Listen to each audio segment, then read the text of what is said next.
A paz do Senhor, estamos aqui mais uma vez para falar da palavra de Deus, que é linda e poderosa. Hoje vamos terminar o livro de 1 Samuel. Amanhã vamos iniciar em 2 Samuel. Hoje vamos falar da morte de Saul. Ontem a gente lembra que foi falado aqui, na palavra, que Davi consultou o Senhor depois de muito tempo e ganhou a vitória. Naquele momento Deus já estava reanimando ele, porque Deus estava dando uma grande vitória a ele, eliminando o seu inimigo. Portanto, eu coloquei aqui o tema Deus age com espada. Às vezes as pessoas brincam com o nome de Deus, foi o caso de Saul. Com deboche, com ironia, o tempo todo sem respeito por Davi, perseguindo, armou, maquinou de todas as formas. Mas tudo tem um tempo determinado por Deus. E o tempo foi chegado da vitória de Davi. O início. Veja o que aconteceu hoje com Saul aqui. Então não esqueça do tema. Deus age com espada. 1 Samuel 31. Os filisteus lutaram contra os israelitas no monte Gibeá. Muitos israelitas foram mortos ali e o resto fugiu. Veja que por conta de muitos pagam.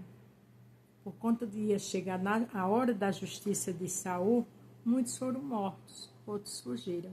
E era tudo de Israel.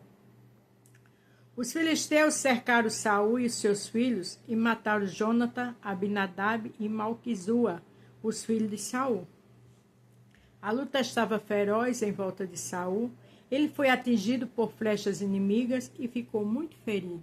No caso de Saul, Seus 3 filhos já tinham falecido. Então disse ao rapaz que carregava suas armas: tire a sua espada e me mate, para que esses filisteus pagãos não caçoem de mim e me mate. Mas o rapaz estava muito apavorado e não quis fazer isso. Então Saul pegou a sua própria espada e se jogou sobre ela. Quem faz suas covas nela cai. Maquinou tanto, armou tanto com Davi, que agora tinha acabado ele mesmo de terminar de se matar. Quando eu digo que por conta de todos pagam, seus 3 filhos tinham acabado de morrer também. Quando viu que Saul estava morto, o rapaz também se jogou sobre a sua própria espada e morreu junto com ele. Veja que quem anda com mal se destrói também, A gente tem que estar perto de pessoas que é bênção. Pessoas que vai levar a gente mais para perto de Deus. Esse homem eu sei que era funcionário do rei, mas infelizmente estava contaminado. Não tinha a paz do Senhor e se matou também. Assim, morreu naquele dia Saul e seus 3 filhos, e o rapaz e todos os soldados de Saul. Todos os soldados que estavam com Saul morreram. Quando os filisteus que moravam do outro lado do vale de Jezreel e a leste do rio Jordão viram que o exército israelita havia fugido e que Saul e seus filhos tinham sido mortos, abandonaram as suas cidades, fugiram. Então os filisteus foram e ocuparam aquela cidade. Veja que o inimigo ocupou a cidade, uma cidade que pertencia ao povo de Deus. E os que não foram mortos fugiram, porque estavam do lado errado. A gente tem que estar do lado de Deus. A gente tem que estar do lado de pessoas que o nome de Deus é glorificado. Porque caso contrário, sobra para a pessoa também.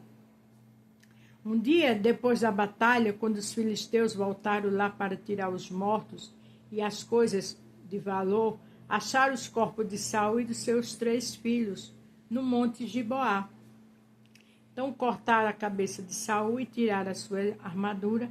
Depois mandaram mensageiros com elas para a sua terra, para darem as boas notícias aos seus ídolos e ao seu povo. Veja que pegaram a espada dele para colocar com seus ídolos. Se fosse o homem de Deus, isso não tinha acontecido. E para dar boa notícia, que mataram Saul, mataram seus filhos e tomaram conta daquela cidade. Mas o inimigo, ele só levanta para cair. Aquilo foi um momento que Deus permitiu para resolver tudo. Mas ali o foco o Senhor já tinha acabado de resolver, que tinha sido Saul. Infelizmente, seus filhos também foram com ele. Eles puseram as armas de Saul no templo da deusa Astarote e pregaram o corpo dele numa muralha da cidade de Bet-san. Tiraram a cabeça dele e pregaram o corpo dele.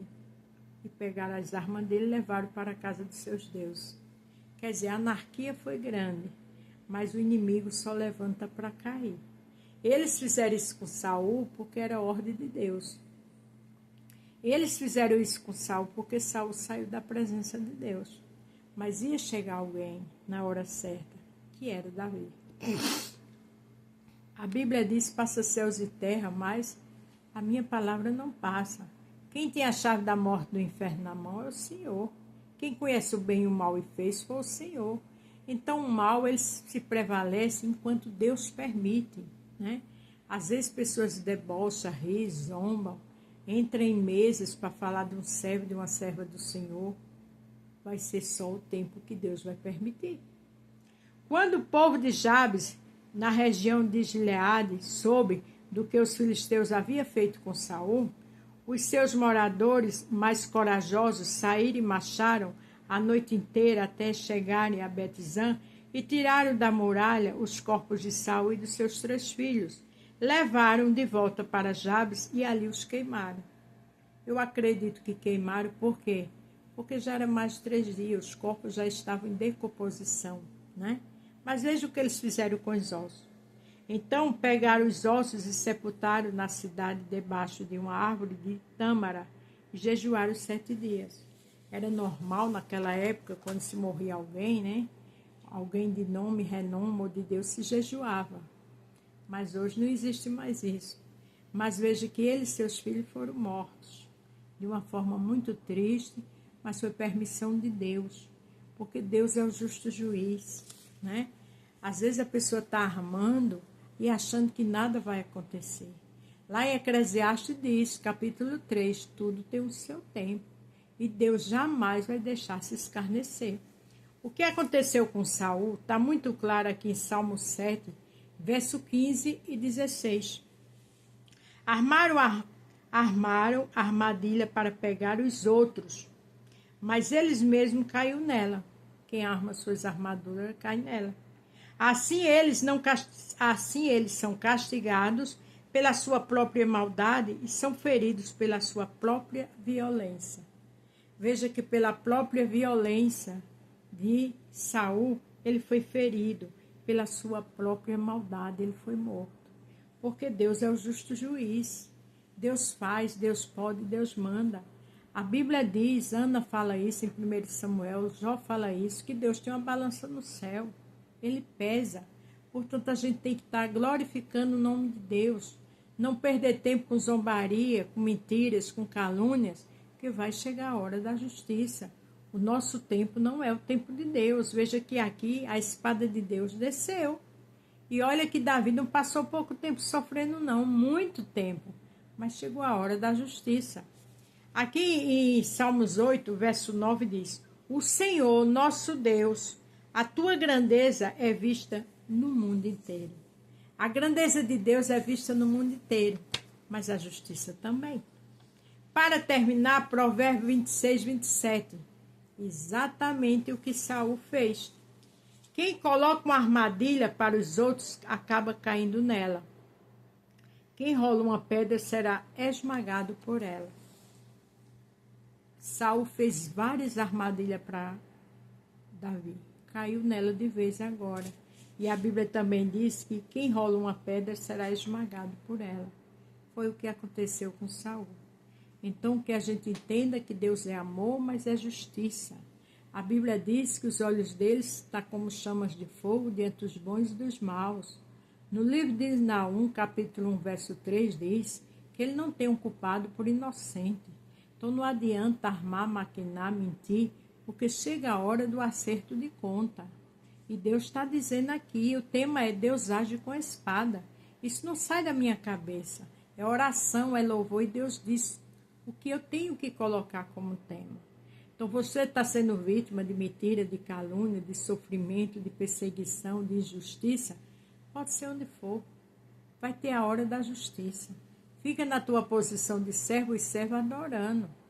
Porque quem ri muito, quem zomba muito, chega a hora da dor. Veja o quanto Saul maquinou e armou para Davi.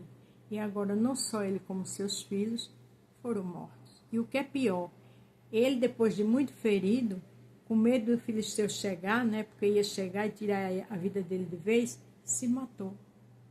E o soldado que ele queria que matasse ele também se matou.